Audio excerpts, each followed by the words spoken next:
மொழியை எவ்வாறு பேசவும் எழுதவும் வேண்டும் என்பதை வரையறை செய்வது டேஸ் எனப்படும்.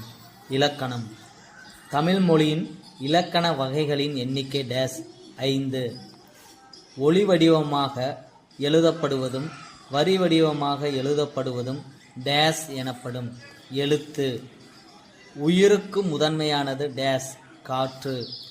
உயிர் எழுத்துக்களில் குறில் எழுத்துக்களின் எண்ணிக்கை டேஸ் 5.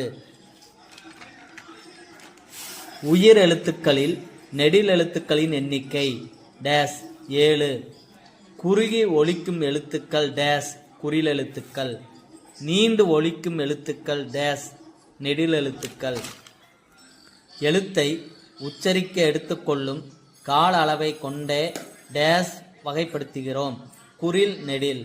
கால அளவை குறிப்பது டேஸ் மாத்திரை. ஒரு முறை கண் இமைக்கவோ ஒரு முறை கை நொடிக்கவோ ஆகும் கால அளவு டேஸ் மாத்திரை.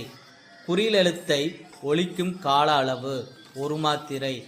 நெடில் எழுத்தை ஒலிக்கும் கால அளவு டேஸ் 2 மாத்திரை. மெய் என்பதன் பொருள் டேஸ் உடம்பு. மெய்யெழுத்துக்கள் ஒலிக்கும் மாத்திரை அளவு டேஸ் அரை மாத்திரை.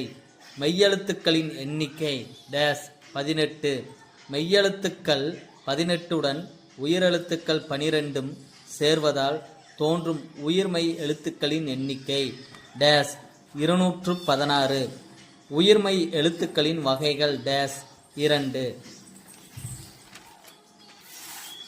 மெய்யுடன் உயிர்குறில் சேர்ந்தால் டேஸ் தோன்றுகிறது உயிர்மெய் குறில். மெய்யுடன் உயிர் நெடில் சேர்ந்தால் டேஸ் தோன்றுகிறது உயிர்மெய் நெடில். வல்லின எழுத்துக்களின் எண்ணிக்கை டேஸ் 6.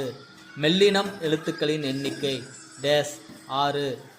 இடையினம் எழுத்துக்களின் எண்ணிக்கை டேஸ் 6. ஆயுத எழுத்தை ஒலிக்கும் கால அளவு டேஸ் அரை மாத்திரை.